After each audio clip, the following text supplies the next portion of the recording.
every single match he's played in. It's one of the faster blink buyers in the game. His average is 11 minutes, thanks to, of course, the fact he can go mid.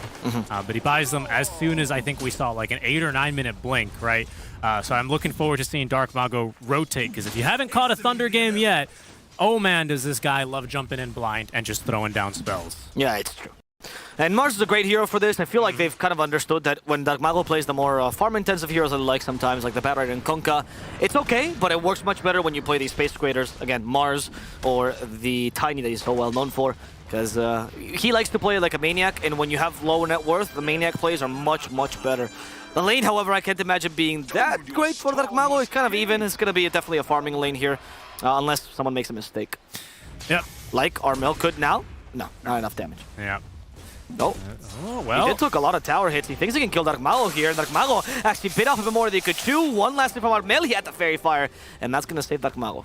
Yes, I like how you threw on the Spanish accent for Armel there. I'm so sorry. Top lane turns on and off when in I cast trouble. Sacred has got Swashbuckle, he's got Shield Crash, but he's finding himself near the wrong tier 1 tower. Doesn't break the tree down, buying a lot of time here as well. That's clever. So Raven's going to break off and maybe let Emmanuel give chase. Sacred knows his trees, and will make this a difficult task. For right now, though, Emmanuel not too interested. No. Giving chase. Sacred manages to make it out. At this point, it's all about how much Sacred can do with this trash lane. It's really not about winning the lane. I don't think that's even in the cards for them. Raven will get farm, which is certainly scary, very consistent carry. Raven is honestly one of the scariest guys, in my opinion, when you play against him with a good lane, because he doesn't really throw that lead kind of ever. He's very, very consistent. He plays it safe most of the time, and he knows when to press the advantage, right? He's not like a full-on farmer, even though that is what he's known for. He does play aggressively enough, but he doesn't make blunders. Yeah, it's important to utilize the farm well, right? Exactly. What does it say that the Chinese analysts like to do, like damage per net worth, right? That's the kind of value you're looking for. Yeah, that's true. I would love to have that stat in general. I think that's a really cool stat. Not enough to kick players for, but I think in general it's a good stat. Yeah. Down bottom, Panda and DJ will stare at each other as they block each other's camps and go the other way. That's what playing support is like in 2022. Yes, it is. And top lane, they do find Sacred. He could be in a bit of trouble. Has a Swashbuckle. Almost died to that Nether Ward, but they do miss that last Nether Blast, which allows him to survive. Yep, Dark Mago as well. A bit worse for wear in the mid lane. Had Fairy Fire the entire time. Accidentally buys a second stick. Okay, he should sell that rather quickly. Not sure what this is about for Mago.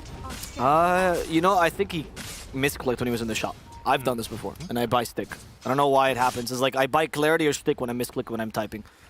Well, he's got 2 sticks. Oh, he got 2 sticks. He's got 2 sticks. Okay, and he sold one. I don't know if he lost the 100 gold there or not. Oh no. Not, you know, the biggest deal, but you know, it's a blunder. The real problem is that he's in the river, right? And you can't make a fire in the river, which is what the only thing these sticks can be turned into. Yeah, very true. Yeah, true. Dark Mago will instead go back to the lane with a single stick and continue to fight with the storm. All right. Bottom lane, Takakh at least has managed to, you know, hold his own in this lane against Beastmaster. That's kind of the key moment. However, once Jabs does reach the Helmet Dominator, there's nothing much Thunder Awaken can do. Bane is an extremely weak support against Beastmaster. Yeah, and you're not going to want to really send the Doom down here either, with DJ able to scout him in the trees very easily. I think something a lot of people tend to overlook when you think about the Hoodwink as a support is that Acorn Shot does give vision, and if they did shoot one over towards the left, they would see Matthew trying to join here, as DJ will now see him. Nice good bushwhack though, might shut down this little play, but instead they're going to look for the Beastmaster. Matthew going to get him some damage with Scorched Earth, but actually he's going to drop for first blood, goes to DJ. They want to get this one, and Takakh will wait on the Phantom Strike to ensure that he gets the kill. DJ still fighting against Panda. Panda actually gets a double bushwhack there. The creeps are starting to hit Panda. He doesn't have any damage block. He's going to go down, trying to use the brain staff to keep himself healthy, but that was not good enough either. And Takakh running for his life, realizing this squirrel packs the punch. Yeah, indeed she does. As when you got the nice cask target, the Acorn Shot, that is lots and lots of damage. Yes, we have a Witch Doctor player here and a Hoodwink player, so we are fans of the bounces here. But I would say in general that Takakh's time in this lane is going to pretty quickly come to a close. Like you're saying, this Helm of the Dominator is really what allows Emmanuel here on the Beastmaster to really accelerate the game. Jabs, thank you. Yes. Emmanuel, pardon me, that's what I was saying. It gets a kill top lane. Exactly. Sacred will die in the top lane to this combo of CK Pugna. Honestly, is expected, but like it's expected, but it's just because you drafted such weak lanes. So yeah, you're not misplaying, but also maybe you misdrafted at this. We'll see how what your plan is to recover with Thunder Awaken into this mid game. I do find that Fnatic will have a really strong snowball potential. And with the Storm and CK, you can really press the advantage, especially with the current Null Talisman build. Much cheaper to build than the older Storms, who took forever. As Emmanuel, he does have that Nether Ward available. He's probably not going to die here. He's stacking a little bit. I do see the kill on Pandamu instead. They catch the other 5, and Thunder Awaken realizes there's no point in continuing this fight. Potential fight. Nice tip there. Acorn shot into the bushwhack, right? Making sure that you have the catch. Sharma with a big zip, but with the regeneration rune in his bottle, he's happy to make that play. DJ, off the back of this move, does drop a pretty deep ward, so he's expecting the PA to be kicked out of lane shortly, and is leaving Vision ready to move. So we'll see if they get to act upon that in about 3 or 4 minutes. Okay, that's, I mean, Fnatic certainly knows how to press their advantage right now. They're putting the pressure they've been doing this whole tournament in general. We'll see how they start to act upon this once this Beastmaster gets home, which is, I think, underway. Yeah, it looks like it is indeed. Yeah, that's pretty good there for Jabs. His action top. Stun will find Sacred here. 60% damage reduction here is going to get him out safely. And a salve will top him up. Yeah, 16 is a decent amount. There's a lot of burst here on Fnatic, but it's not enough to kill off a Pango exactly. Yep. We do see Sacred going for it. Here they go. Armel's looking bot lane here for a big zip onto an unsuspecting PA who has no supports down here. Nice cut. Yeah, there's going to be the Primal Roar, and Takakh is going to be made minced meat, but lots of TPs. Rainbow TPs, and Panda's the first in. In fact, they saved Takakh, you madman. Even Phantom Strike stored him as they're looking to turn. Oh. Okay, that was a bit awkward. I think that Armel was trying to set up the arena at the same time as he set up the spear, but instead he sends Armel away from the arena. DJ's stuck inside of it. He could still get a pushback. They cut down the tree. Well done. DJ will die. Matthew can still tank a fair amount, but he's still a support, which means they'll kill him quickly with his helm. Fighting on the Beastmaster's timing, a bit dangerous for Thunder Awaken, who's now 4k down.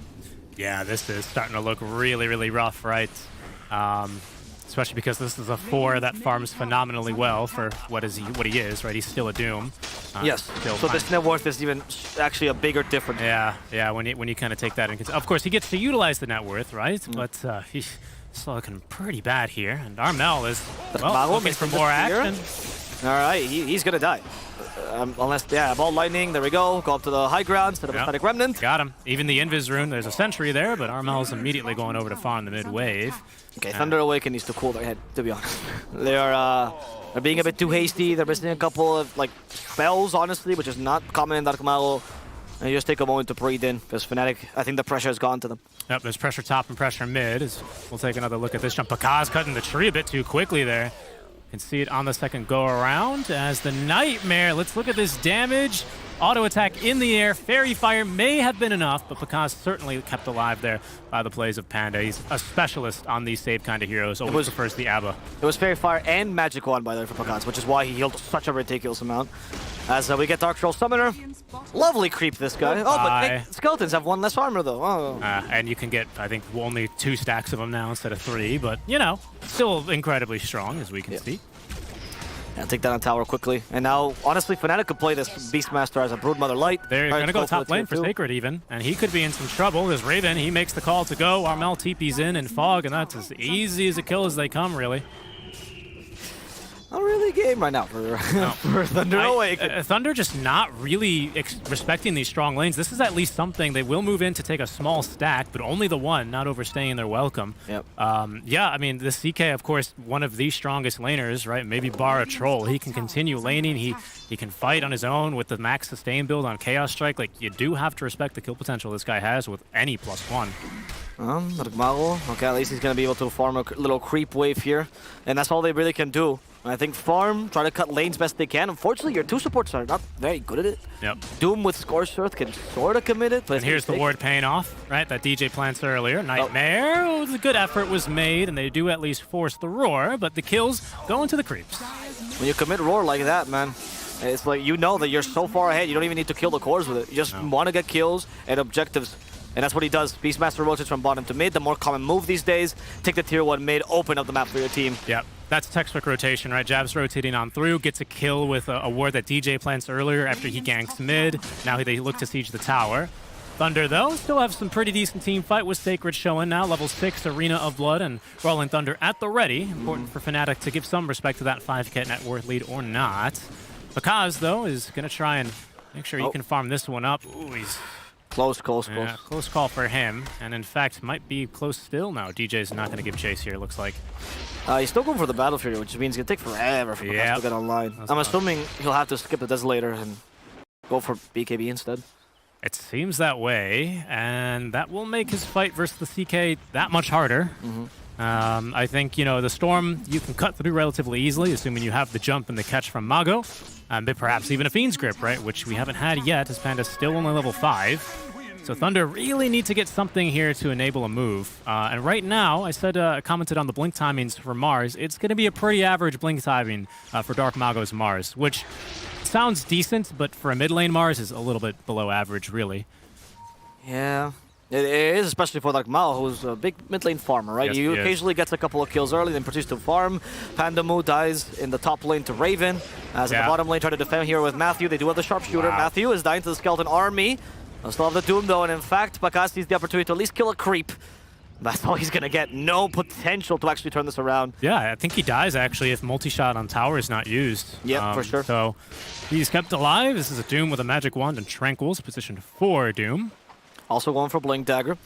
I think they just have to fight on Dark Mago's Blink Dagger. There's not much else they can do at this point. It's close. 250 gold away here for Dark Mago, and he finds an Invis rune, so he can use that with the Blink timing and try and set up for a good fight. That might be a turning point here that Thunder are going to have to hope they can get right. Because so far this game, they're not finding much success, Avo. 100 more gold for that Blink Dagger though, but Fnatic... Smoke on smoke. They will try to at least kill the supports here. Pummel Roar immediately for Panda. Sharpshooter on top of that. Bushwhack, but it's actually blocked by Matthew there. So Panda will get to live for a little bit longer. Dark Storm is still chasing after him. In fact, Sacred wants to turn this around. Here's Mago. Rolling Thunder's been used. Mago's joining as well. And he does have the Arena Blood, waited for the Storm, has to settle for the Beastmaster. As Armel does take down the supports. They're going to try and do him. There's the Rolling Thunder. They do have the Doom available. They don't have the time, though, to hit him. Now Armel, however, is out of mana, which means Takakh can catch up to him. They try to slow him down with Sniffling Dagger. The Spear hits as well. The healing by Jean is not good enough, and the Doom will secure this kill on Armel. Finally, a team fight for Thunder Awaken, but Fnatic, they still have the 6K lead. Yeah, I mean, that's phenomenal, right? That gives a little bit of bonus gold, 465 right to the PA. That's exactly what Takakh is looking for. He finishes Battle Fury. He feels confident enough he can go for this. And the biggest difference there was the ward from DJ expires, so they're a little bit too confident. They think we didn't see anyone under this ward. They didn't scout that smoke, and they actually end up overextending. Dark Mago closes the door with the Invis rune. They get the kill onto the Doom, but he's a support. He's saving gold for Blink. He doesn't care buyback. Yep. Perfectly executed, well executed there by Thunder. Yeah, I wouldn't say perfectly, but pretty good. Yeah. I like the... Usually Thunder goes for all these like risky-ish plays where they're just trying to squeeze every bit of efficiency. A lot of Chinese teams do this as well, but they take it to the max, right? They try to punish every single mistake. And this time it did work out for them. And this is the kind of games where these plays are great because the reward is much higher than the risk. If you lose all your heroes there, honestly, the game is already so bad that you need to make plays anyway. Yep, only downside from that fight is Dark Mago has Blink, but no Arena to use, so that's been well scouted by the Hawks, so Fnatic won't be surprised and shouldn't be surprised by that, as there's a big jump. And they do find Matthew. That's an easy kill. That's no Doom, though. Fiend's Grip. But the help from the Primal Roar to stop the Fiend's Grip. The axes get Matthew, as Pandamu also dies. Sacred might be able to get away with Rolling Thunder. The two supports are dead. Yeah, he's going to make it out. That's a dive back, most importantly, right on the Doom, so it frees up Fnatic to make a couple more aggressive plays. Potentially Roche, Raven, thinking about it. It's got maxed Reality Rift and wouldn't be entirely slow here with the damage of Armel. Plenty of stats as he is rushing this Lincoln Sphere, respecting the Doom pick. And to be honest, not many other targeted spells to break the Lincoln. It's really just the Dagger.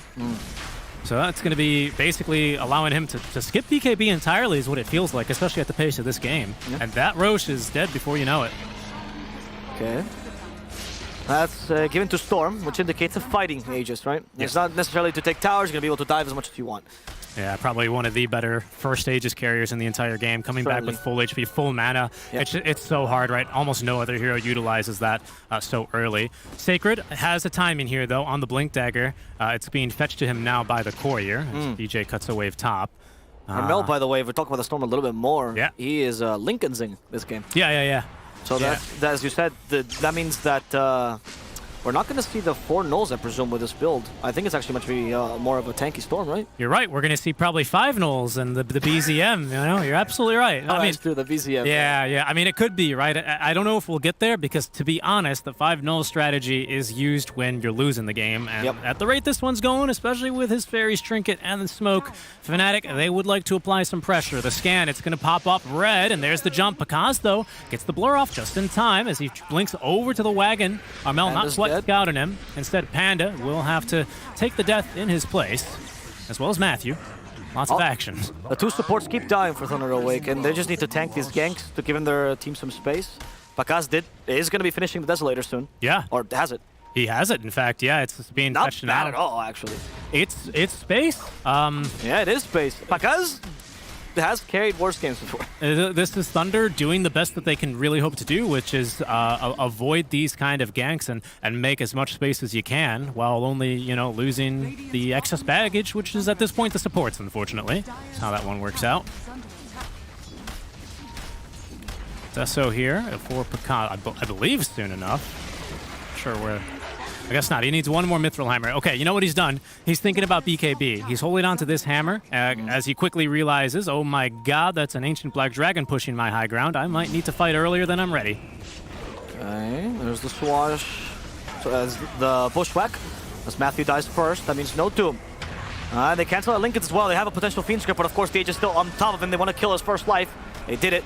They'll come back without Lincolns. They're going to have a 3-second window here. It's going to have to be real tight, and they're not going to look for it without having Sacred's Rolling Thunder, without the arena ready to use. Seems like Thunder will acquiesce this bottom tower. Fanatic. Yes, Fanatic will take it. And in fact, the Life Ring will keep Raven healthy, topped up, make sure that they can continue this push. In fact, they see an opportunity. They go in for the Mago. They send them back as well. The Nightmare is not going to save him because we had the Dragonfire there to actually break the Nightmare. And Emmanuel making sure that he doesn't die as he tops up Armel this time. Matthew, once again, the target. Fiend Script this time will hit Armel. The buyback. Armel is capable of ball lighting away. They cancel that Fiend Script immediately. Now it's Sacred who's in trouble. Armel goes forward and he does kill Sacred easily as Dark Mago is sent back. The shield's not going to protect against the Chaos Knight. Bushwhack will miss this time, but Fnatic has gotten enough kills to secure these bottom racks. It's already a dieback as well onto the mid lane. Dark Mago didn't really have much to play for, but he does his best. And that's going to be one less lane of barracks. Takakh does go out here for the Deso in the meantime. That's the bottom tier 3 and the melee barracks, but and a couple buybacks from Thunder. Things are looking mighty dire for them as Fnatic will be able to basically get out without any losses, just only the Aegis.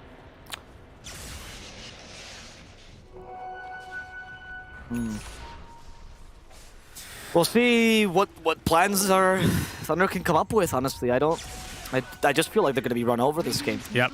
I mean, Thunder, I think they're just better off waiting for the second Rosh and trying to contest that. They still have good team fight. Yeah. You know, you look at the team fight ultis they have. They've got themselves the Rolling Thunder still in the arena, still incredibly relevant. BKBs are coming, but there's the Rolling Thunder. Okay, they start the Pugna. Panda will die. As they do get away at least the Pango in time, but... Oh, they even fortify the wave. Yeah, and Doom is a potential counter to this Beastmaster strategy. If he's level 15, he can actually take that talent and eat the Ancients, but he is far from that. Like, I'd much rather see, honestly... Roar, they found Takakh. Oh, no, Takakh. Do they have any sort of damage? Oh, there's the Storm! Ooh, that was close. It was close. See, he's going to go for full Kai and Sun, just what I was mentioning. He doesn't even care about the nulls. Sure. Yeah, I mean, when you're up this much, why not? Raven's not even in this fight, by the way. He was pushing top the entire time, demolishes the tier 1. He's got a 9-second BKB after disassembling the Echo Saber. I believe he's repurchased the Echo. It's on the way as Takakh is showing top. Bushwhack, not going to hit again, but Fnatic, once again, they're not really pressured. They're just trying to find some stragglers. They are under a ward, though. So Takakh not farming blind here, but he's still going to get jumped nonetheless. And that's just a kill. He doesn't have buyback, no BKB. Mago's going to at least trap 3 in the arena, but 2 of them just leave. There's Raven being doomed, finds a target. That's going to trigger Takakh's buyback. The grip as well. If they could get through Raven, that's at least something. Setting up for the kill onto Jabs as well as Sacred is taken down. They do finally get through Raven as Mago still holding them back with the shield. Jabs trying to TP right behind the tree, won't make it. What a good body block by his units as well. Doom did have the stomp there, plus Blink Dagger, but they constantly kept canceling it and body blocking him. Fnatic, I mean, look, these are the plays that Thunder, I guess, can make, which is the bait into buybacks and utilizing it, but it takes all the resource to get a single kill. Even if it's the carry, it's not enough. There's 2 win conditions right now in Fnatic. It's the Storm and the CK. It's just changed now. Matthew just got buyback, but if you actually toggle over to very quickly to buyback status, we're 20 minutes in, and for a moment, all 5 heroes were without buyback. I mean, it's really that desperate here for them. Still, Takakh picks up a decent bounty for the kills and assists, even though it's only the 1. And defend the tier 2 tower, still making progress towards his own Black King bar. And with the next Roche fight in 2 minutes to 5 minutes, he may have a chance here at perhaps finding the right fight and snatching an Aegis or 2. Yeah, still committing for the traditional build of the BKB. I was honestly expecting a deviation to Ags at this point. Something to like cut waves or whatever, but I guess if they think they can make it, like, it just feels like Primal Roar will just cancel him regardless. It's hard, right? Sharpshooter breaks as well, right? So the evasion, not really a problem.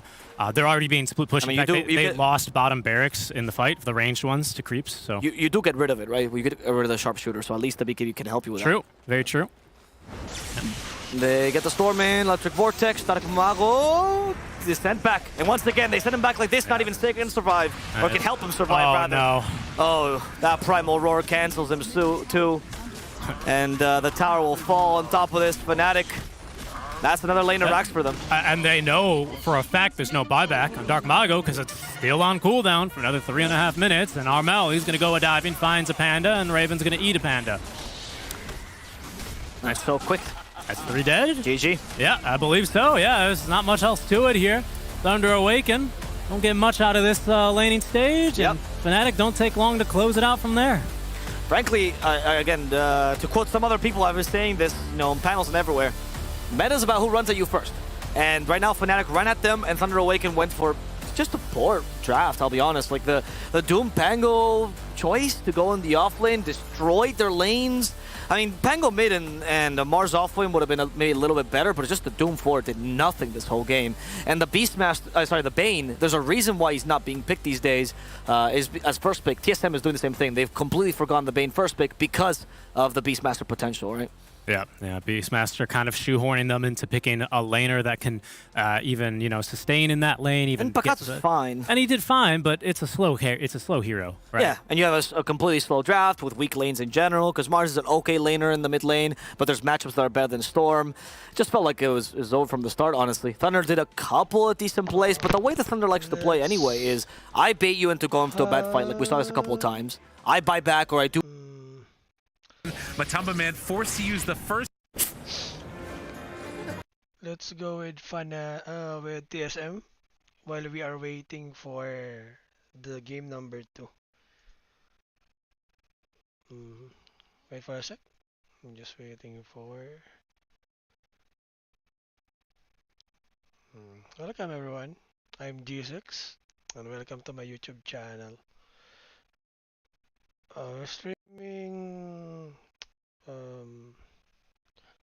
Okay. I feel so vindicated right now. I've been saying forever, I was like, I think like Underlord's good, but when people figure out how to use this, it's gonna be like broken in pro matches, and I mean, they're making it look really good. Yeah, it's always been a very strange hero for me because it wasn't clear what his purpose is. Like, yeah, you pick him when you think the damage reduction is useful, but his spells are not that obvious. It's not just a blink stun. It's not like it's just a weird hero. Right. But with this Fiend's Gate, he has a whole new purpose, in my opinion. It's way better to use than his old ultimate. Right. Well, and the fact that it was for a while his Aghanim Scepter, and then like as soon as it got changed, that's fine. Don't worry.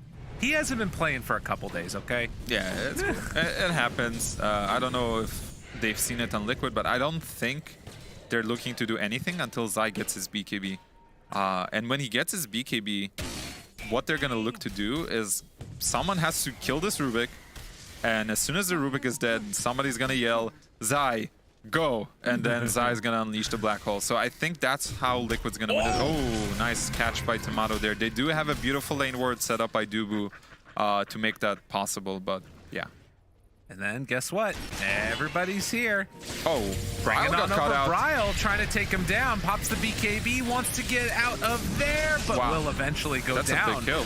But Moon, Matumba Man doing a lot with that static link, but now a 4-second stun from Tomato. Now Dubu chasing him through as well. Can they get there in time for the finish? They will.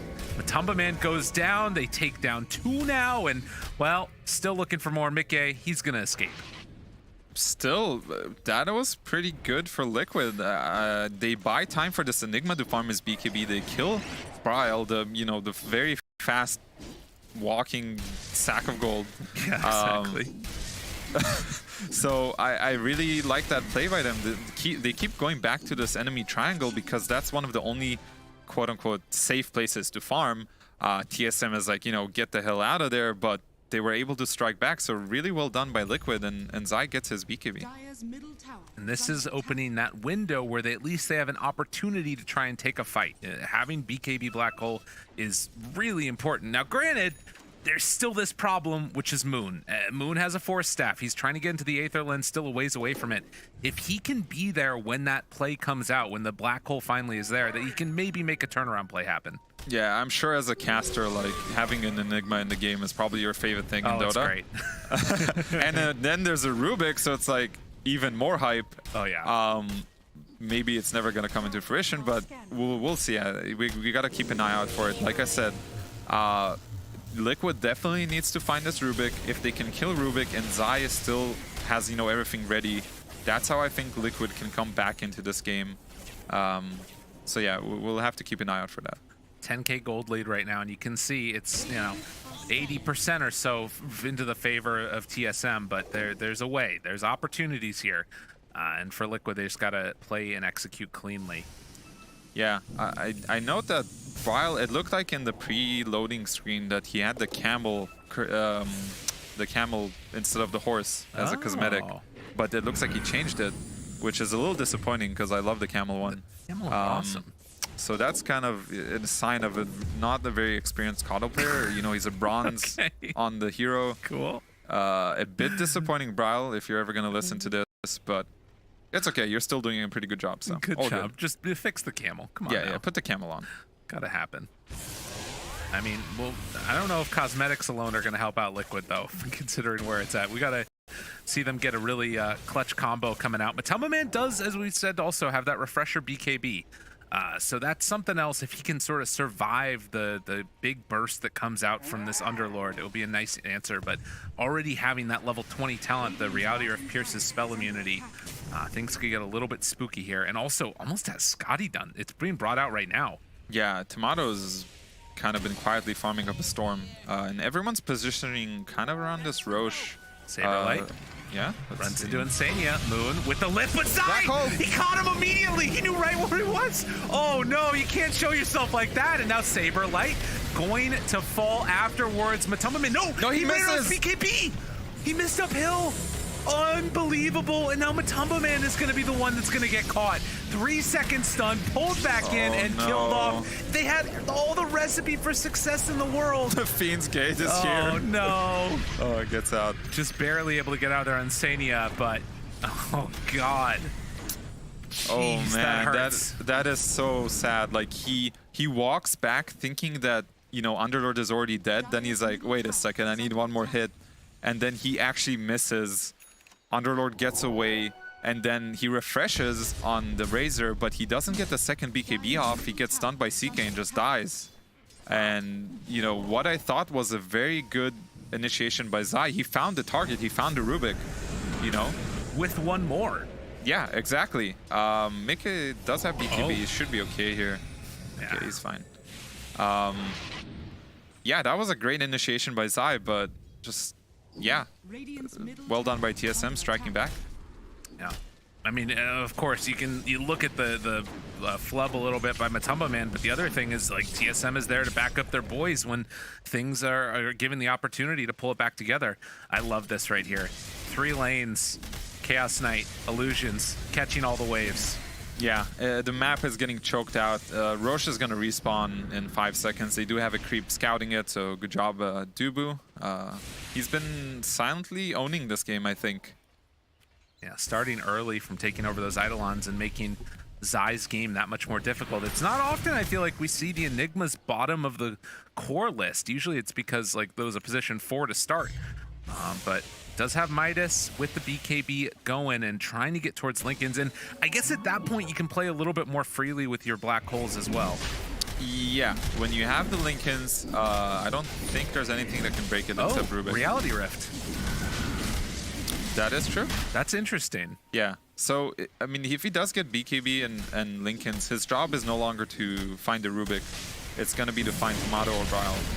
They are fighting this, though. Linked up, hook shot afterwards, finds Boxy, and the blinding light push out, though, and that gets Tomato the Aegis. Blinks forward, looks for Matumba Man, 3-second stun, ulti afterwards, bringing him down to below half HP, and Matumba Man just eyes on him from Tomato. And another round of the Fiend's Gate, everybody gets brought back low, and then they come back through, and they're full HP again. I'll be honest, I lost focus for a second there, because they don't have Black Hole, they don't have Refresher and Razor. I don't think they have any business fighting that Roche. So I think that was a missed call by Liquid, but maybe they're feeling desperate that if TSM gets this Aegis, they don't really have a shot in this game. But yeah, they end up losing the fight. They will have Black Hole available and Refresher when Matu is up, but that's in 40 seconds, and TSM is probably going to hit high ground here. You know what's super interesting? We saw in that fight, maybe we'll get a replay of it in a second or so, Saberlight, like, I think as soon as he realizes that he's going to survive, pops BKB, Fiend's Gate's home, refills, and then comes back into the fight again. And this has been like a consistent thing that we're seeing from these Underlords, is just at the start of the fight, drop the gate back to their own well.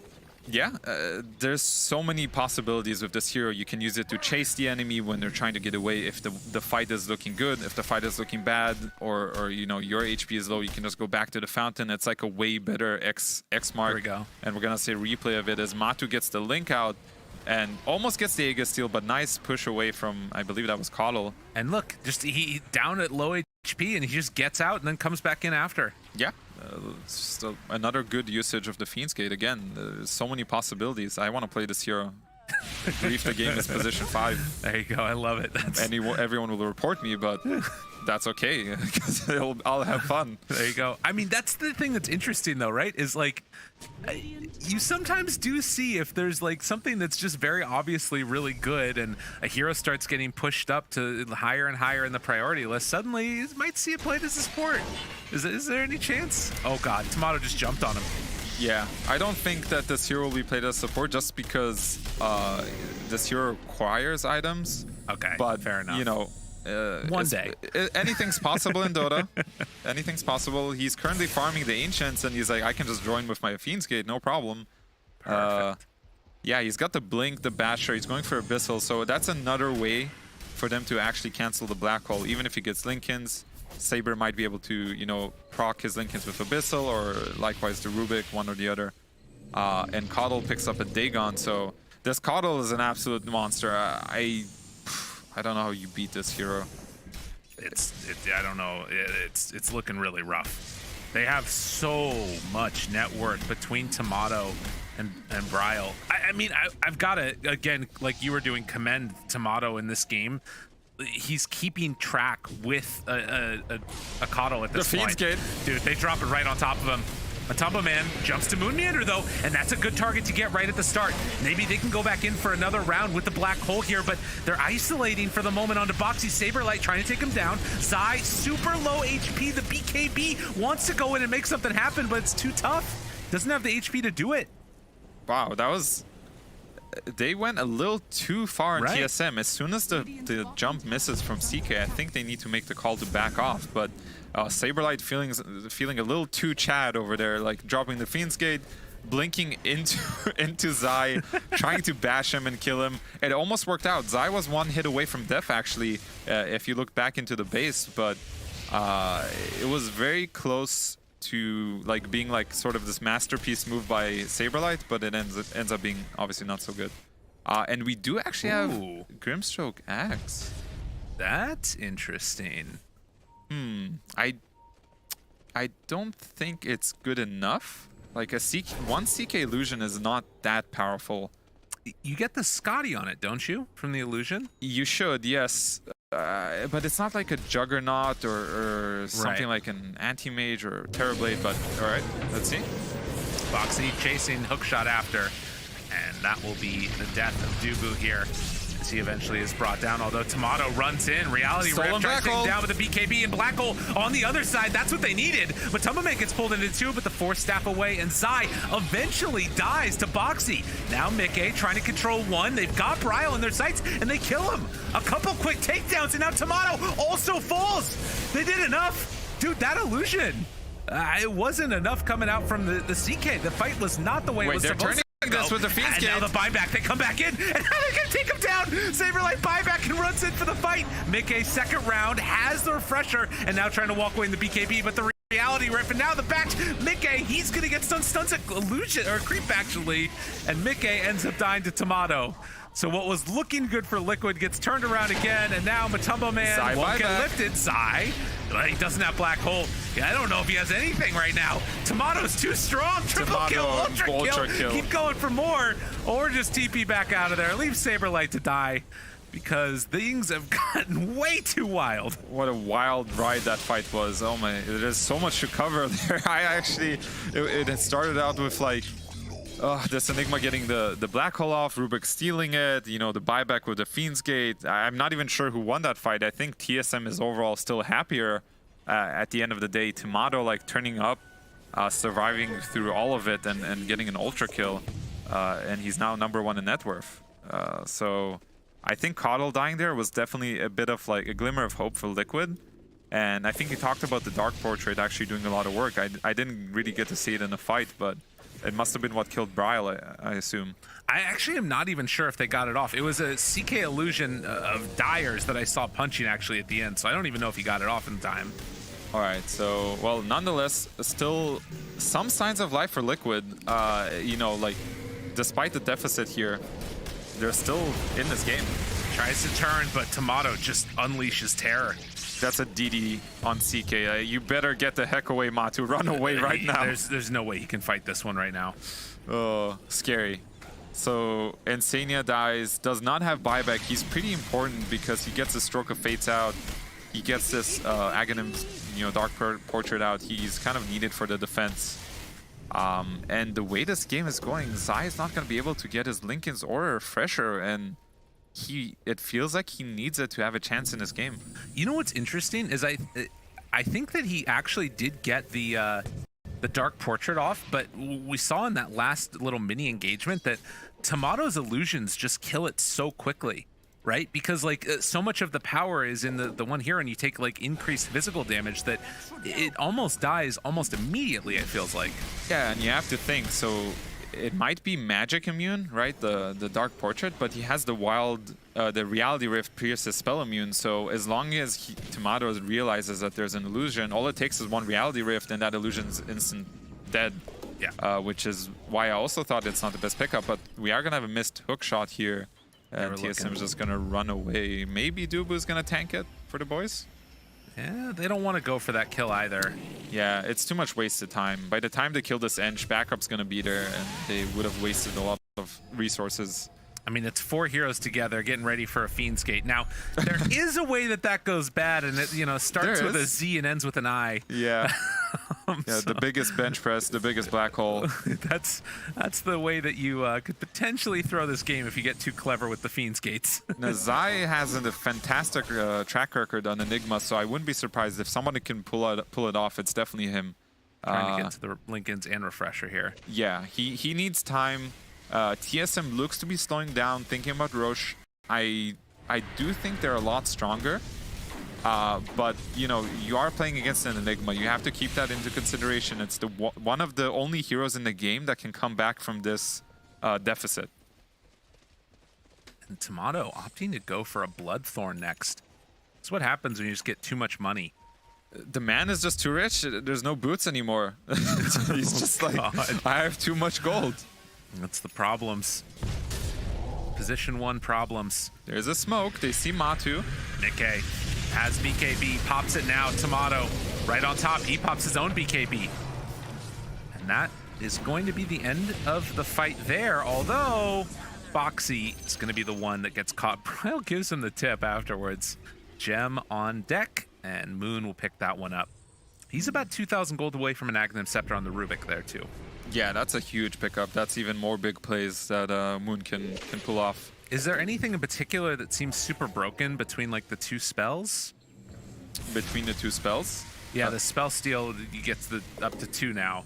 Oh, I mean, you can get a black hole in an arena. And I mean, in this particular game, I think there's less. Right. 2 crazy spells. I mean, maybe you can get Midnight Pulse and Black Hole. That would be pretty powerful. It'll be a lot of damage, but I don't see a crazy combination. Eye of the Storm with it would be cool.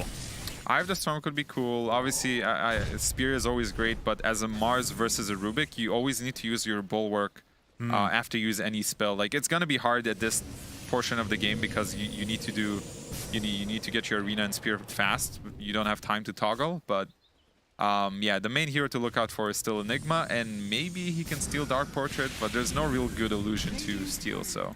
No. Does get a little bit weird towards the later stages. I'm a big ability draft player, and this is one of the few times where I feel like ability draft actually can start to synergize a little bit with real Dota. Yeah, I've played that maybe like 6 years, 7 years ago. Okay, cool. When it came out, but yeah, the Rubik potential is definitely there. Ooh, Butterfly done for Razor. Do they have an answer for that? I guess the Bloodthorn. Yeah, that's the best answer. The Bloodthorn is there. As soon as Matu's BKB wears off, he's probably dead if he's in the thick of things. But with this pickup, they do feel comfortable enough to go fight. And Zai Lincoln's, but he's not smoked. He doesn't have a TP either. 5 seconds. They need to wait for him, but Rocher's going down. Oh, Zai, you know he wants to get in. And the hook shot actually interrupted. They run into one. Okay. So Dubu's going to go down, and Roche about half HP. So this is buying enough time for Zai to get here. They have another smoke. Oh my goodness. Mickey takes a ton of damage. Forced to pop the BKB. And then they run back and away. Now he does have a refresher. Do they want to go for more? Turning, Insania dead, Matumbo Man there, Saber Light low, Boxy chasing, looking for the kill and finding it. Afterwards, Bryle caught, he's getting pulled out though. Moon able to keep him alive, Fiendskate chasing, Matumbo Man, another hook shot, catches now onto Tomato, trying to back away. Matumbo Man is hurt, where is Zai? They need him now more than ever, but there is no opening for a fight. With the 2 buybacks, Liquid have to give up the Roche. Oh man, the Zai is just hanging back because Moon is not showing himself. He's just waiting, you know, he just knows that the only way Liquid wins this game is if Zai gets a big black hole off. So Moon is very patient the way he took the fight. He's letting everybody just brawl it out, and there's 2 guys waiting in the back, waiting for each other, trying to bait each other to, you know, use their spells.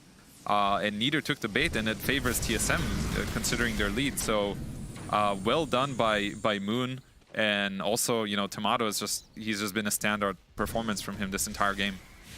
Really solid performance. And we're seeing, again, one of the big problems that's coming out now. You've got just too much net worth. I mean, even at the start of that fight, like Bryle having a Dagon 3 and then throwing the E-Blade out, he almost just killed off Mickey with all of the burst damage just right there at the start. Now he's got all the way up to Dagon 5. So, I mean, you're sort of damned if you do, damned if you don't with the BKB situation. He has to pop it, but simultaneously it really hurts if he does. And now an Ags CK is going to start spamming even more illusions. And God, buildings are falling, everything is falling. Yeah, there's no buyback on Matu here. There's still a black hole, but like, what can you do? Look at the amount of illusions. It's so confusing. Yeah, you're not even really fighting at that point. Blows up Insania. Didn't stand a chance, and Saberlight just kills off the illusion, the Dark Portrait. This is going to be 2 sets of racks, and they barely had to send heroes into the base. Yeah, buyback Insania. They have to do something here. Boxy, push back, looking for more. Mickey catches him to the side, 4 staff away. They have Arena down. Round 2 now. Can they do anything else here? Moon is just waiting in the back lines, ready to go. Already has Bulwark stolen, but can go for more spell steals here in a moment if they need to. Yeah, Matu's coming back up, so TSM is gonna just back away. Pretty happy with getting double racks and a buyback. They are all going back in the Fiend's Gate. They're gonna heal. It is spotted under ward, which is gonna get dewarded now, but they're all gonna come back here full HP. Another good usage of the Fiend's Gate. So let's see. Matu is in on Bryle, actually. They got him. Is he going to go down, though? Where's the vision? They didn't have any detection there. And now stunned. There's the second round of initiation out. Got him caught. Now the black hole drops down onto Tomato. Is this going to be enough damage? It will. Tomato dies once, but they don't have a second black hole. No refresher. But it was an Aegis already on the Underlord, so Tomato's actually dead for a while. Yeah, great job there. Just starting the fight onto this Coddle, who was, you know, a bit out of position because his entire team was healing. You know, great spot by Boxy and Matu there, getting him and then catching Tomato, who was going, you know, he was going deeper looking for other kills, but Moon was too far away. So very crucial kills. Basically allows for Enigma to buy a refresher. Interesting. And, you know, have a bit of hope. Get some hopium up in there. Interesting. We've seen big plays from Zai before on the Enigma. I think back to the game, I mean, EG versus, what was it, Secret? I'm trying to remember who it was. The TI9 matchup or whatever it was that happened where he canceled and ended up winning his team the game. EG versus Secret, I believe. I was there. Sorry, my bad. I just realized. I'm sorry. It's cool, man. Let me just. I'm out of here. No, we ended up winning the series. It's all good. Yeah, fair enough. Good point. But yeah, this is a bit of hope. You know, not all is lost for Europe. You know, you can't. You know, NA did not win just yet. Right. So hold your Twitch chat memes. Hold the means hard. We gotta wait and see what ends up happening here. Matumba Man's still hanging on to his Falcon Blade. Actually sends that one back now, finally. Yeah, get out of here. You've done your job. Exactly. 30K gold lead. I really do think TSM has done a fantastic job this game overall. I think Dubu's been playing very solid. I think Tomato's had a standout performance, and even Bryle on his keeper. Like I said, I flamed not using the camel, but he's been playing a fantastic game, barely been caught out. And he has this, look at his net worth, look at his items. This guy is just, it's just scary. And you get this permanent spirit form up because you have the level 20 talent, you have the Octarine, it's always up now, and it makes a huge difference for this hero, this cast range buff. You can get your Dagon out from so far away. It's absolutely crazy. Yeah, I'm looking at the actual range on it now, and it is pretty nuts because you don't have to present yourself as a target. Exactly. You're not in threat. You can always stay far back and still deal an absurd amount of damage. Speaking of which, the other way to do it, send in illusions. Just run him at the building. Saberlight is actually going to be sitting up front and center. Oh, stolen spear. It was Bulwark, actually good play right there, and they take down Saberlight one time. They do use two BKBs for this, though. Have to be careful. Round 2 could come out in a moment. Saberlight taking a good chunk. They pull him back afterwards, able to get him out of harm's way with Moon Meander. But in that time period, they took down the tier 3 tower. You can see TSM, they are respecting the hell out of Liquid's high ground defense. Yeah, and that was a refresher used by Matu. Like, he was thinking that the fight's going to continue, but it's actually not. They're just going to back off. I don't know if they spotted it or not. But yeah, one cool thing is that Zai did get Ninja Gear, which at this stage of the game is one of the best items you can have, because you need to be smoked in this Enigma. You need to find the opening, and if you get jumped on, the fight's just over. He is their hope in this game, so it's all on Zai. And no pressure. No pressure, exactly. Sanjin Yasha, late game item picked up now for Matumba Man. Wanting to get some of the status resist, I'm assuming, and I guess the maneuverability to keep up with Coddle is the other big part.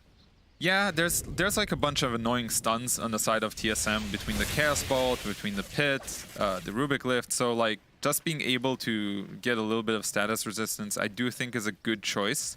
I'm not sure if Satanic would have been enough, because I feel like if he's ever caught out without BKB, he's just dead anyways. So I think I'm okay with this choice, considering the state of the game.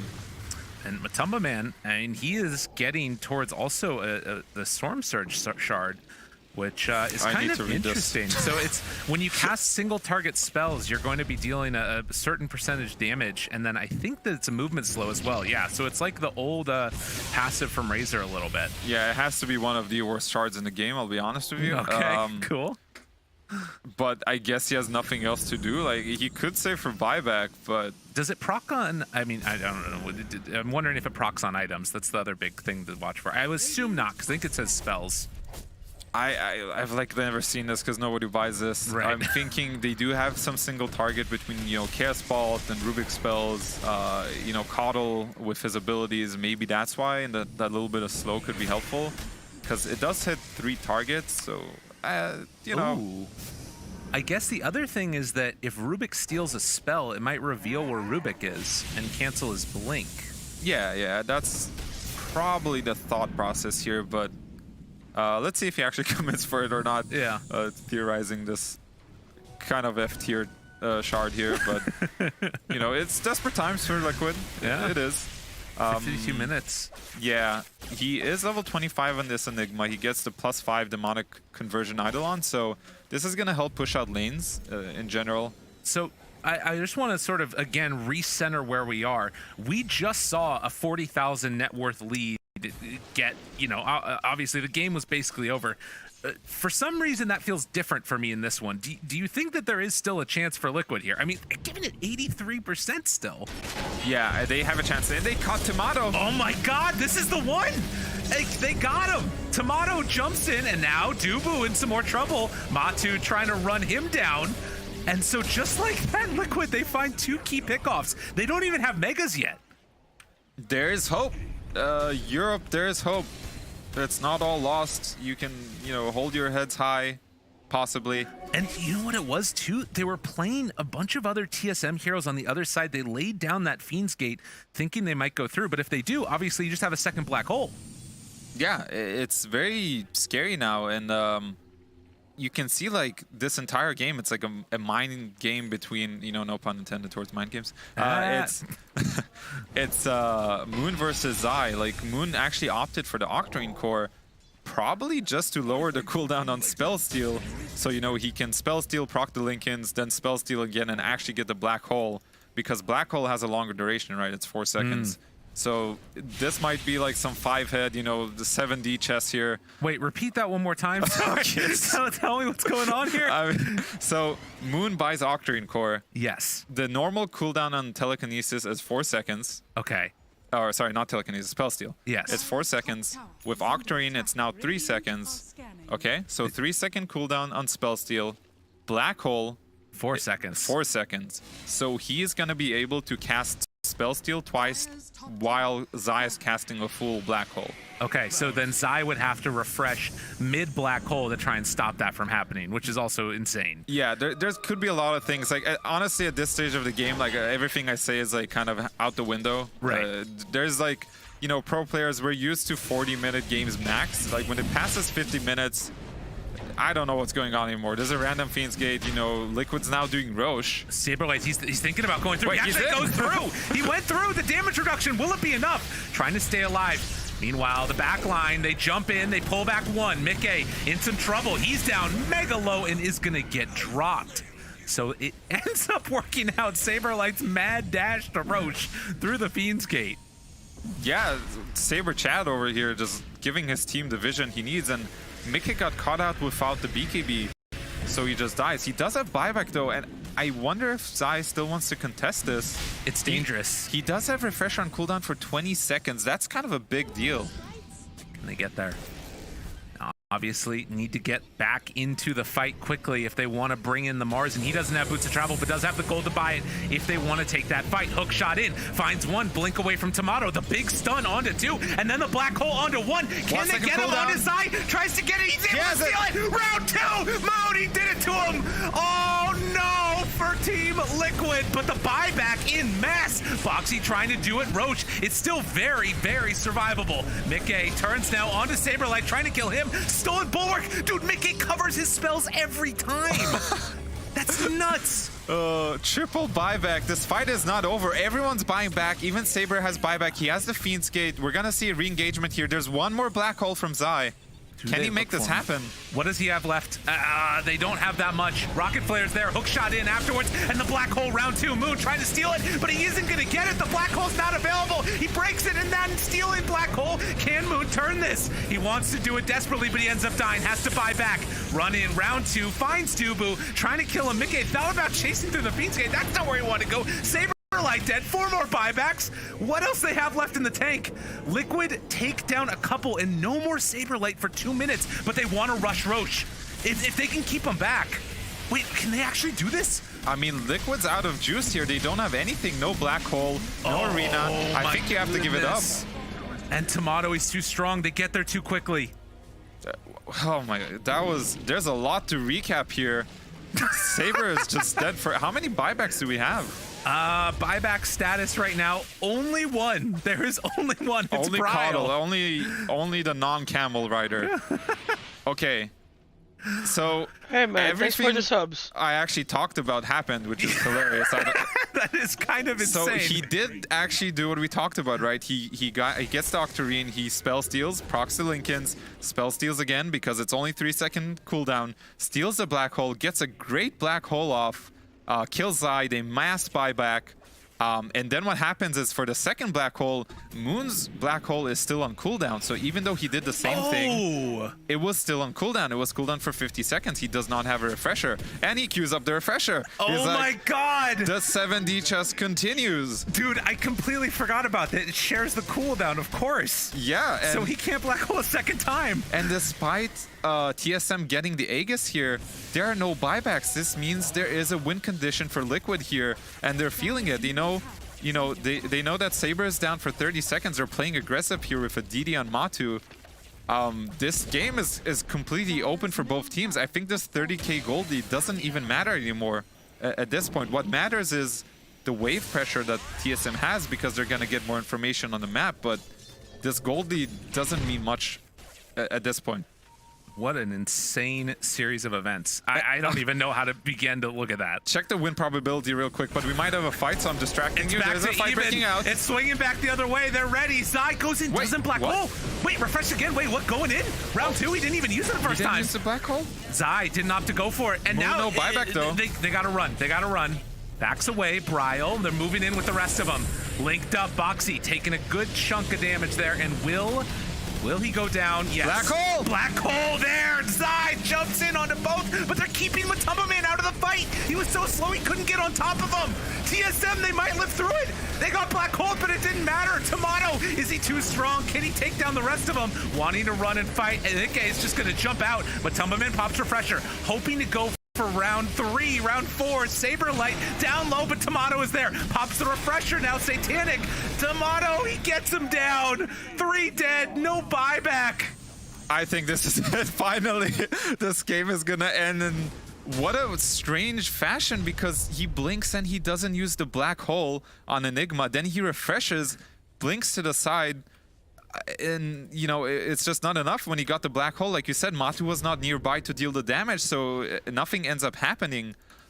With Midnight Pulse, you know, like not dealing as much damage as it used to before. Like I think this is it. They don't have buybacks. Mickey, he's got to do it all on his own there. Finds Brile, but it might not be enough. Now they pop the ulti, Phantasm out, they bring him down one by one, and though it may not have been in the fashion that they thought it was going to happen, TSM finally bring down Team Liquid in game number 1. What a way to start the series. What a crazy fight. We're, oh my goodness. Look at Moon, he's like, I can't believe we almost lost this game. Thank goodness. Get me out. Get me out.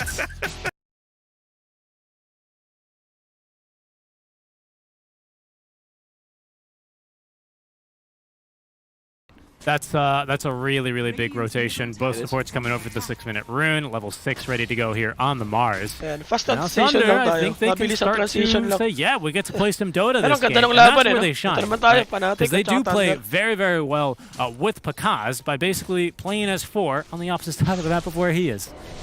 That is very true, and that's how they break space for him early, and then they just literally follow Pakaz wherever he goes. Yes. Pakaz says jump, and they go how high? Exactly. Yeah. When he has items. Before then, they go, get away from us. Jump. What are you doing? What are you doing here? Get away from me. And now Mago even going to contest a small stack. There's more of these to be had in the Dire jungle, and he's going to get most of the creeps. He misses out on 2 of the big creeps. Yep.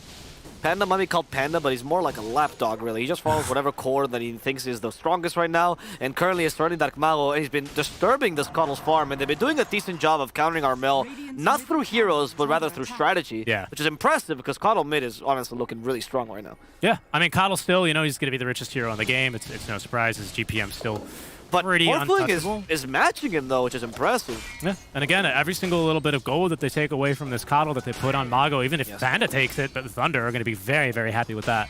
Of course, the problem, though, is that by doing this, they are giving Raven a freer lane than they would have otherwise. They can't really gank this Lifestealer. Not like Mars could do much against them anyway. And Lifestealer is a faster carry than Morphling, something that could come into play a little bit later here for Fnatic. And here's where Fnatic is really going to like just go absolutely ham on this Coddle. The bots are being delivered now for Armel 8 minutes in. It is going to be difficult for Thunder, who don't have any really natural bots builders, to try and contest his global mobility and his farm. But Mago is keeping the Willow at bay. Inside another Toxin, she goes. Goodbye to DJ, and this is important because this was the Dragon Form already committed here by Jabs, and he wasn't able to really hit the tower with his first Dragon Form. Actually, huge win for Thunder by doing that. Absolutely. Yeah, absolutely. They ganked towards Pakaz's lanes. Again, Sacred's totally fine. He's been fine here since level 3. Again, it's kind of the DP versus a melee strength hero matchup. And all so good so far for Thunder. Armel is going to mirror that rotation now as he looks towards the top lane. Not throwing out the Illuminate quite yet as he wants Sacred to kick this one off first. There's going to be the Frost Shield applied. Sacred is going to be able to tank at least a bit here thanks to the Infused Raindrops and the Bracer, but he is slowed to a crawl, siphoning a couple of heroes, but that last one's on to the Lich, not known for being tanky. Mago is here, trying to throw the arena. Oh, but Armel's just a bit too speedy. Januel is also kind of juking them a little bit. Mago can still probably secure this kill as he spears the Lifestealer and uses that to kill Januel. Matthew trying to run away from the Illuminate. Mago still has the arena. Armel obviously the target because Raven still has that rage. And Thunder Awaken, they use the Moonlight Shadow. Of course, Fnatic did see that Fate time, so they should be aware of this. Yeah, no surprise to them. They just wanted to not get caught any further. And Armel, he beats him back to mid, right? That's the BOTs. He farms one more wave. He already applies pressure. This is what I mean. It's hard for Thunder. They're always going to feel like, in the early game at least, they're going to be kind of reacting to these Coddle rotations. It kind of limits the moves you have to make if, you know, your tier 1 is always under attack in the first 15 minutes. Because a horse stampedes it. A horse stampedes it and a dragon comes and spits on it, right? Yeah. And so far, though, the dragon has not been able to spit on this bottom tower too much. Jabs has been held at bay, again, a lot thanks to that first arena. And speaking of putting things on tower, Sacred's going to let loose the Exo Spirits now. Yes, he's going to put the ghost on the tower. Yes. Well, he does. He's sick him. Yeah, it's going to... Do you think DP, like, throws him like baseballs? That's what she does. He just whacks him with the tower. That's what deals damage. Over time, the Banshee remnants of her previous lives return to haunt the present. Oh, wow. Oh, so she believes in reincarnation. That's very interesting. Panda. So, yeah. He got hit by the Illuminate, which means he's dead.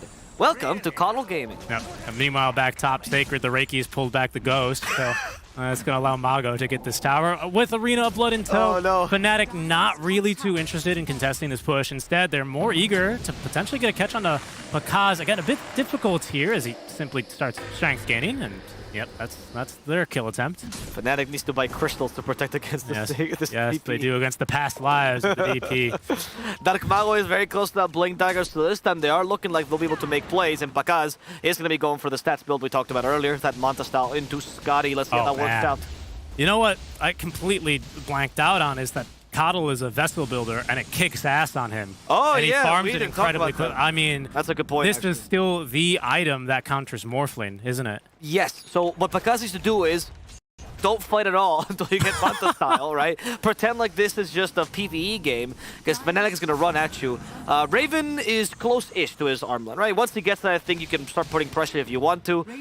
If you don't go for the armlet Dezo, I think you can fight on the armlet, and then you just build Sanj as you owe.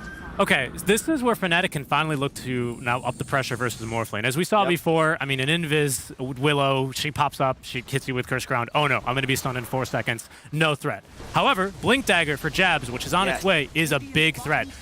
There's Mago as well with his own Blink Dagger. It's a very fast timing. Again, a lot of those stats are from offlane Mars, but this is still pretty darn good for a Mars. DK, though, has a Blink of his own. Thunder, they're not ready for it. Okay, they did stun the Morphling. He didn't get Tetris Shift off. The damage from Lich is really high, and he does die to the poison from Jabs. However, in this arena, they stuck Jabs against the wall and decimated him as they also bring down DJ. That last stun will not save his life. However, a tower does fall in favor of Fnatic, and they did kill the carry, so not the greatest trade, but wasn't too bad for them. It's acceptable. They lose the tower, they lose the carry, but it's acceptable. And this is something that's really interesting, well, they right? take the tower, lose.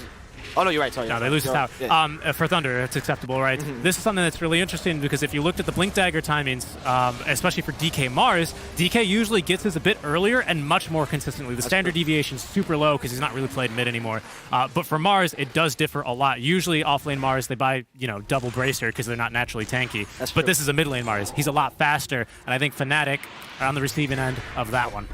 The DP is going to be found down bottom. There's the Vessel coming into play as well, Richie. That's going to hit with the Illuminate. Sacred has the Hooded Defiance. Here's Mago. Going to help him a lot. That Mago comes and joins in. He did spear jabs, though. He was probably looking for Armel instead. Sacred somehow keeping himself still alive. But that last Spirit Siphon will be cancelled promptly with a pa-pang of the shield. Yes. That's what it sounds like to me. I don't know, you did all the sound effects in Dota with your... It was me and voice. Dota Capitalist. Yes, indeed, indeed. Sorry, Cap, my bad. That Mago, he was looking to spear the Coddle. If he got Coddled, actually could have been a kill, honestly. Yeah. But intelligently enough, Jazz put himself in the way of the spear. He is going to save his princess to the Coddle.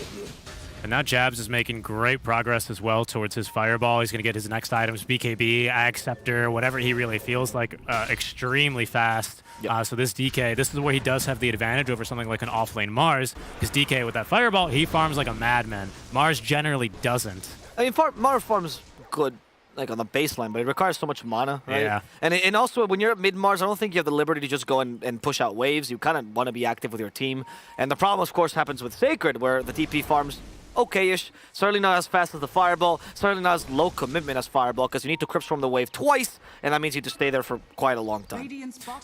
We haven't seen much of the carries. That's because they're both very keen to get their first couple of items online. Of course, for Takakh, that's obviously the Manta. For Lifestealer, it's going to be the casual Sanj, which just synergizes beautifully with his entire kit. And that Scotty is a bit earlier than you might expect it, of course, to deal with the Morph and the DP. Very high value this game for him. Yeah.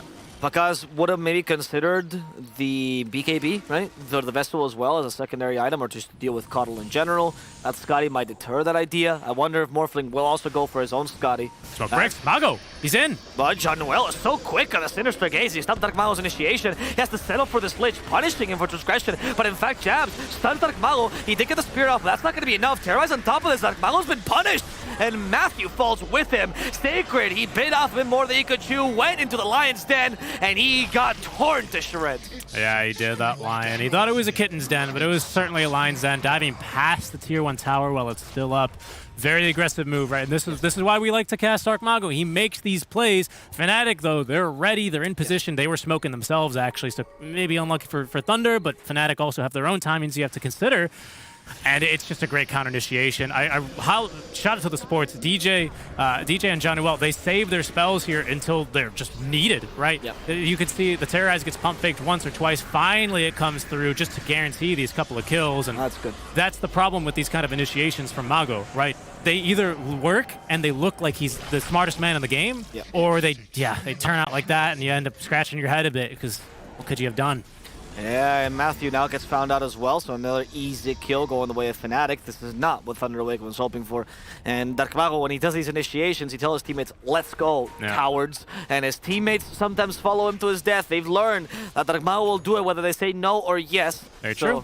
Again, it's all to create space. It's all in the name, that is, of creating space for Takakh, who has your Lord and Savior, Takakh. At least gotten the Manta style online. So a fight is viable. It's viable that he shows up, especially if they get the first stun like this onto Jabs. Broken here. They can get through him rather quickly. Spits down the Fireball onto Dark Magos. They get the first kill here. Panda's likely to die there to that Vestal charge, but Takakh is in here with the Rage as well. Jean-Noel can't touch him. He runs into the wall, and he will be finished off by Sacred. Raven on the run with just a Sanj and Armlet. Not keen on going mano versus Takakh, as Takakh wants to go for more. Onto DJ, he will go. Terrorize channel, but juked by the Manta. Takakh with 2 kills.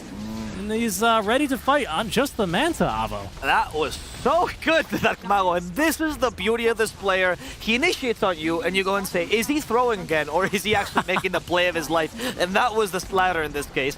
honestly, if you're Fnatic, you can't blame him for this. There's no way you read this. Genuinely. Like he does this and you go, are his teammates near him? How do you know? Yeah. I don't think he even checks his teammates if he's there with I can guarantee you, after watching those regional final games, remember, He does not. there were instances where Mago doesn't even know. he will just make the jump. How do you play against it? It's like the 50-50, right? It really is. It's insane. And he goes, oh, the team was there. Yeah, and John Dwell was like, what do I do? What is this guy? That was really well played by Takakh, though. Takakh really understanding the read there, and that he could take a couple of free kills. Of course, the Manta style saving from the Vessel early. No Scotty yet on Lifestealer. And look at his quick by Richie. Oh, he yeah. is going for the Scotty himself. Oh, yeah. I think it's pretty big, right? They did slightly adjust it. It's more move speed slow, right, than it is attack speed. Or sorry, it's more, what did they do? Attack speed slow, the move is slow. Yes, Oh, yes, I think yes. is that, right? Yeah, they slightly adjusted it in 731C. Yeah. But the healing is the important part. For this healing's the matchup. important part. Yeah, there we go. Absolutely. Yeah. Both for Lifestealer and Morphling, just want to reduce the healing as much as possible. The attack speed slow, I think on Morphling is not that big a deal, to be honest, or movement speed, right? Yeah, yeah. It was. Yeah, I think the reason I bring it up for the movement speed is, you know, that's how you play against a Can you Lifestealer. confirm just for the stream? You try and kite him out. Yeah, yeah. It is the Buffed the attack melee. speed and lowered movement speed slow? Yeah. Okay. Alright. Yeah, it's hard. These small changes, you gotta read them with a fine It's 10%, but that's a lot here for these melee kind of heroes. That's, It is. And you won't be able to kite Lifestealer as easily, which is an important part here, of course. Yep. The attack speed, though, might be an issue with a mano that we talked about earlier. Exactly. Naturally, Morphling does DJ? usually scale better. Invis DJ? rune, yeah, so he's going to be able to get the jump here. Got his own That's blink blink as dagger. well. Yeah. Again, it's just you need Jabs to be the one to jump in. Yes. But Jabs is scared because of Nether Toxin. Yeah, true. And Takakh is going to be There it tanky. Okay, this could be it. Into the trees he goes, and Oh, that was weird. He went to the trees, lost vision of him, and Jab's couldn't really jump in with a Dragon Tail in time. Yeah, got it. Yeah, the way that the fears work a bit differently, right? Because if you get feared from DP, I think you just run away from her. But if you get feared by Jeak and Willow, you run towards your fountain. That's what I thought too. Yeah. There's some weird interactions where it seems to break and Yeah, and sometimes with terrain, it's really funky as well. Or I mean, just a bit of a miscommunication there. Either way, it's just an Invis rune at the end of the day for Fnatic and an ulti that they can honestly likely go without here for the next minute.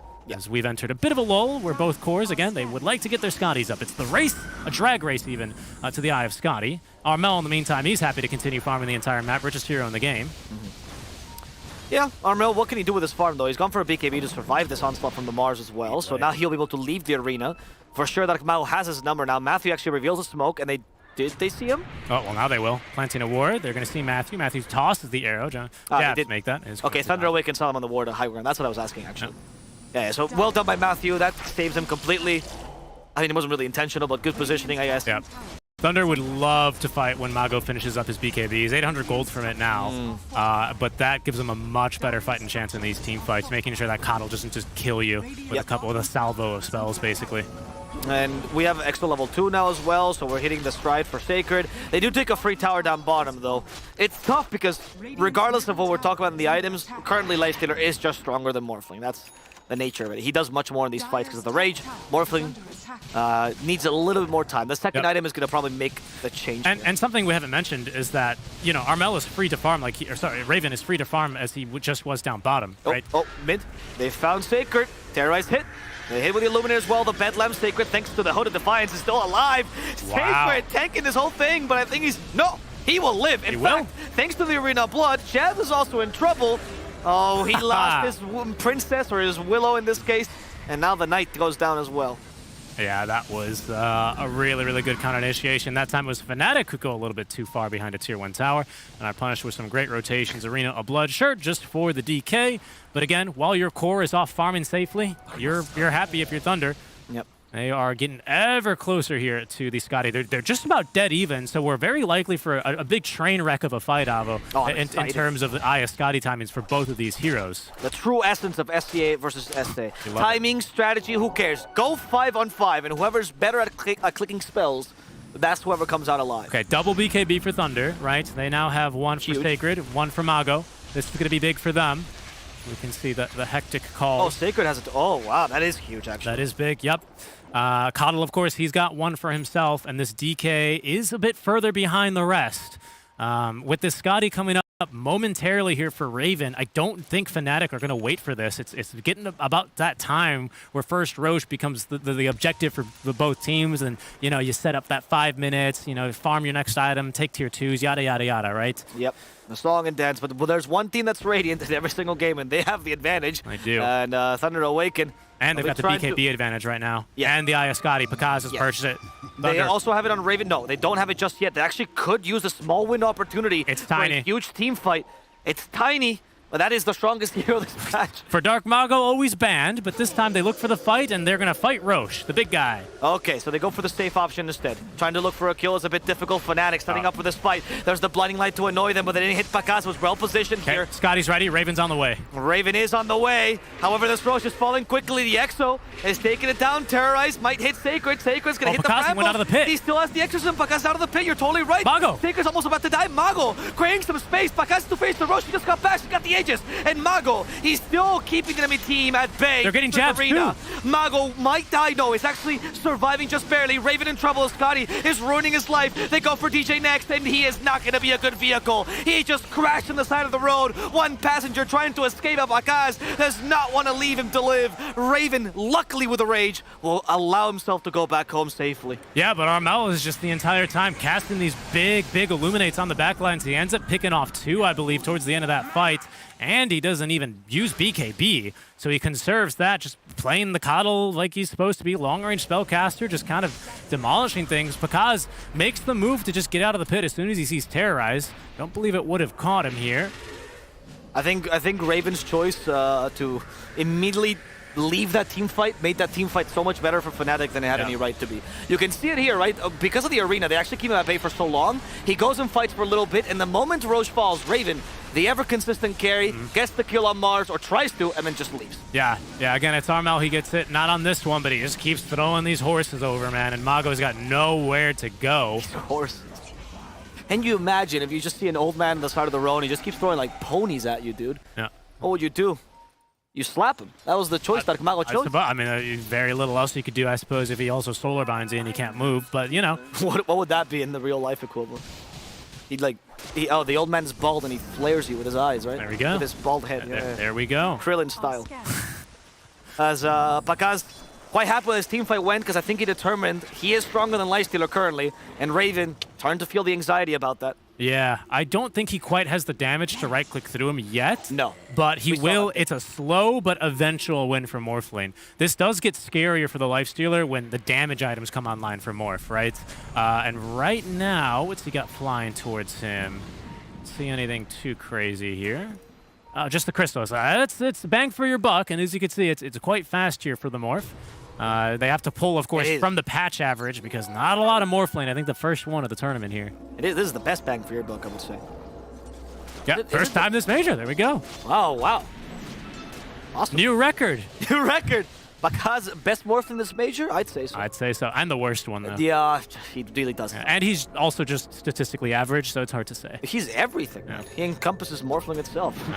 This joke ran its course. BKB on the Jabs here. This might be a small turning point. Jabs kept getting caught in the arena, right? Yep. And that's actually like Mao's role, very similar to what Betboom was doing. Now with the BKB, he'll be able to just ignore this God of War. Yeah, not only that, honestly, Panda has been doing a great job every fight at just wherever the DK is, he spits on him. Mago is going to BKB immediately as they turn now for the kill on Emmanuel. Fear will collect him on the tree. Raven cuts it down, and there's the E-Blade from Armel as he's been farming up. Arena is up, but Jabs with his fresh BKB jumps in and deletes Dark Mago. Emmanuel eventually drops his. That's the Chain Frost bouncing around. There's going to be the Vessel applied to Matthew, but without the Solar Bind, that's not going to be enough damage for the kill. Sacred did use the Exo for this as Panda, and he's going to be forced back, and he's looking for some more damage onto Armel. Stunned up, left high and dry. I believe that's going to be Thunder losing 2 for 1 then, but they still conserve the Aegis. No, I think Raven actually went for the psychological play, right? Because he bricks the tree. And you're like, what does that do? It's not Hoodwink. No. And then Mago thought, does he think I'm fucking Hoodwink? I don't know. And he just went on him. Like, I'm going to kill this Lich. Who does he think he is breaking my tree? And all of a sudden, they got baited into it. Yeah, I'm not really sure what it was about either, because it's not like when you're stunned by a spear, you lose vision like a Hoodwink, right? No, none of it. I'm telling you, it's a psychological warfare. He knows Mago would get baited by that.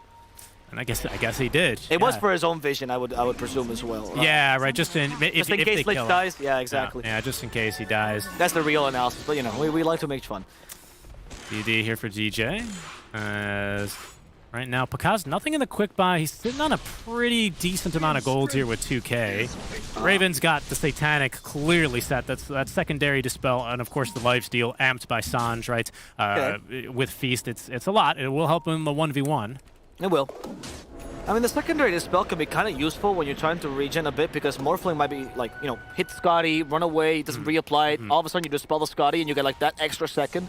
Sometimes 1 or 2 hits of Satanic is all you need to really regain everything, right? Absolutely, right. It'll come into play here. When you got Feast operating as well, all on top of that, your Sanj, yes, it's going to be good. It also allows you to play much more liberally with your rage, because right now you have to be careful with the DP silence, right, as you said? Yeah. And with the Satanic, boom, you can just go into the fight, keep it until the very last moment, who cares? I was wondering if we would see a Dispel here, an aggressive Dispel, that is, for Thunder, to deal with the Frost Shield, because that is something we haven't really touched upon, but would be kind of a fight changer, right? Who's building it? Well, it's Matthew, right? Matthew has the Yule Scepter now. Okay. A little bit hard to use this item on a Lifestealer in general, but it is important to consider the Frost Shield is going to allow Lifestealer to tank basically all of Morph. Morph is a right-clicker. He's a physical damage in case you haven't seen the new Morph. This is going to be, like I said... Yeah, stats Morph. It's the older Morph, right? Yep. It's not the shotgun anymore. Yep. You do the, you just build a bunch of stats and you're kind of unkillable. Absolutely. Yeah, and then, I mean, he's got great base damage. He always has, right? But now, since that's your only go-to, with the Crystallis eventually into Daedalus, perhaps Silver Edge, on top of the BKB, Takakh is going to be mighty upset if this Lifestealer has 70% damage resist on top of armor reductions. I like the choice of the Satanic a lot, and I just decided to go for the Silver Edge, by the way, so he might be able to just 100 to 0 like Mao. And I think that might be the solution. In the Bet Boom game, I think something that they didn't really consider, they couldn't really do, was the... Oh, we burst on the Mars, right? Or they just couldn't really do that because it was a support and everything, and you wasted too much time, etc., etc. But here, where he's a mid laner, bursting him down is a huge win to you, and then he can't really control you for a while. As they will do the same here to Panda. Malgo thought about going back in, and then Panda said, no, I love Takakh. Get away from me. Don't die. Do you think that's what he does when he dies? Takakh! I love you! Takakh, please! Takakh's like, this weirdo keeps calling my name. Raven? He's not too scared. It's going to be the Raged. Takakh, buyback here on the Viper. It's still before the Roche timing, but Abo, they seem eager to fight. Mago is way too eager to fight. Oh, yeah, he is. And they're eager to burst him, eager to show him his place. Takakh, he leaves. Sacred with a blink as well. Yeah, Takakh is eager to leave for sure.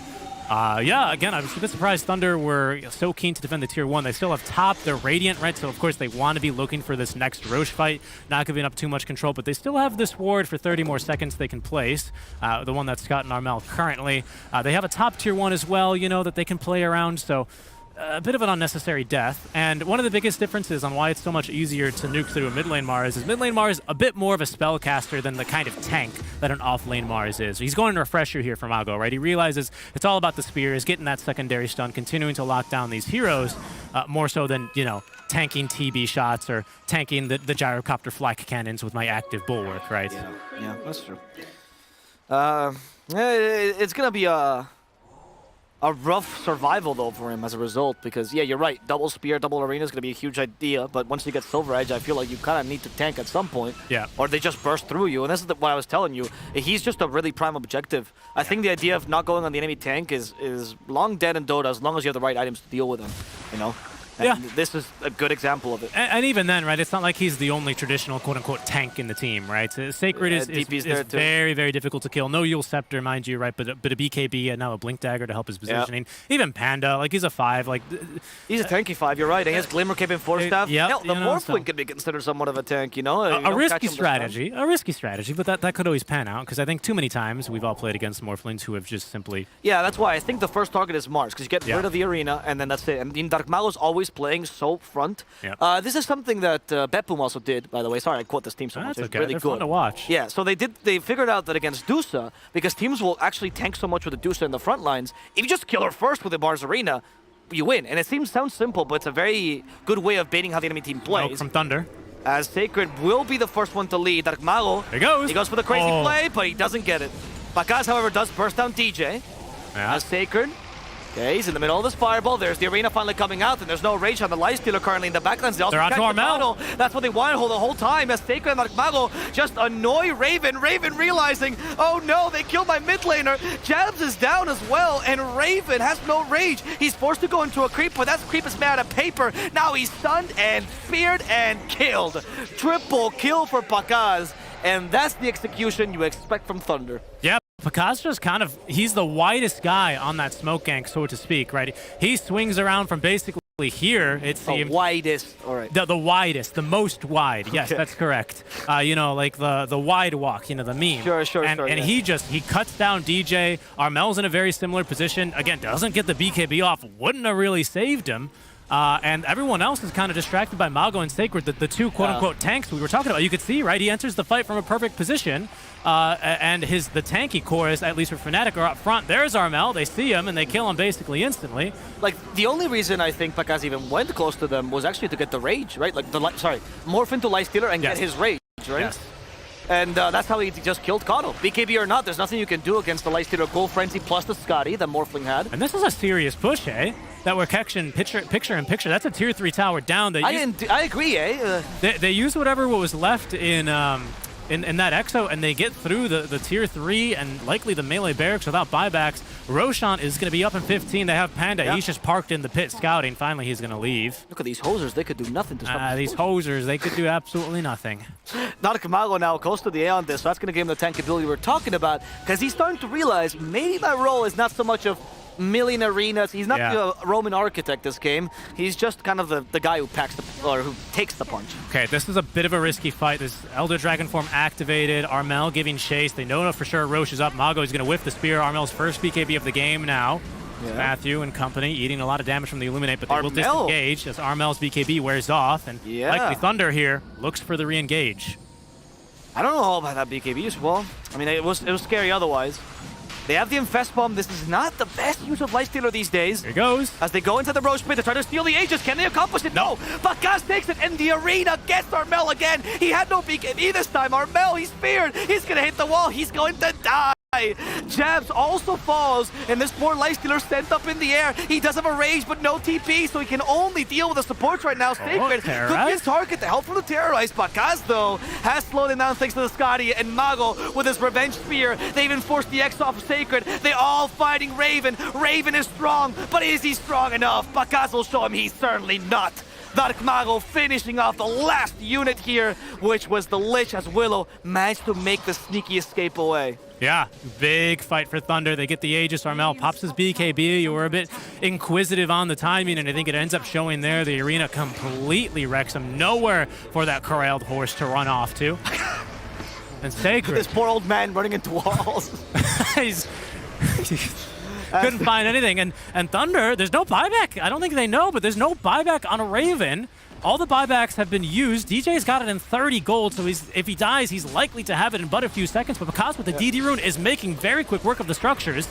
I don't know, that's the exact right play, though, because if you don't get the throne in this time, I mean, you still have 3 heroes. No, you have to remember, no ping. Back in the Annie Major, they went for barracks, they lost the game, Albo. Not here. They've learned this is why they have Takakh. This is why Takakh is Panda's favorite player, because he makes the calls. He makes the calls to go for throne. 30 seconds. 10 seconds for the Kotl to come back. They have to fight, they have to delay this. They go, and they kill Takakh, but it's only his first life. Jab's already activated that BKB. The arena's still working here. Takakh is back. However, Armel finally making it. Jabs is dead. The Willow bought back. What can they do? They have a terrorist. Takakh gets the BKB. They're trying to kill the throne, but the frost shield's working. There goes the Lich. No more frost shielding for you. 10 seconds. 10 seconds and the Lifestealer's back, but will the throne last that long? It doesn't look like it, Avo. Thunder, they're doing it. The GG.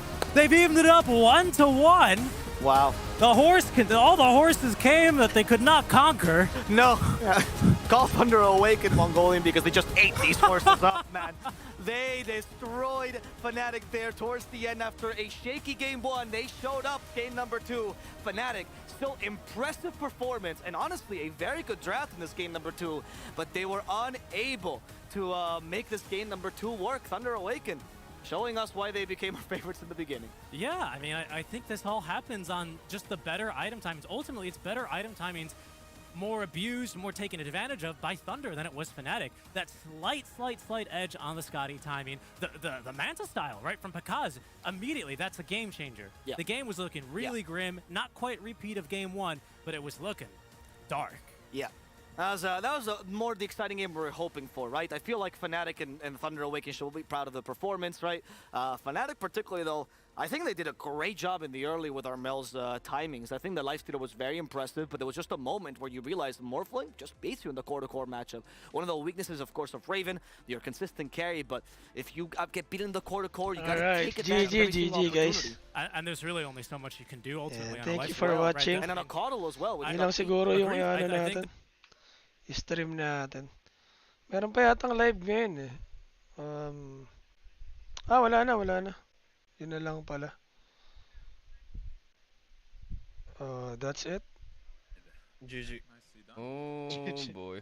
Wala na, yun na Neighbor to. light. Yeah, sorry guys, you guys lost your prediction again. It's all good. Wala. And GG. Thank you guys. Thank you for watching. And thank you for the subscribe.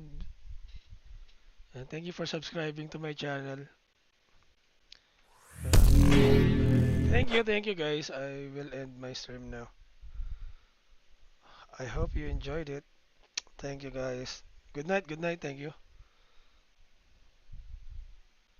Bukas naman, bukas. Thank you. Good night everyone. Thank you for the subscribes. Road to 1K. And thank you. GLHF. Thank you guys.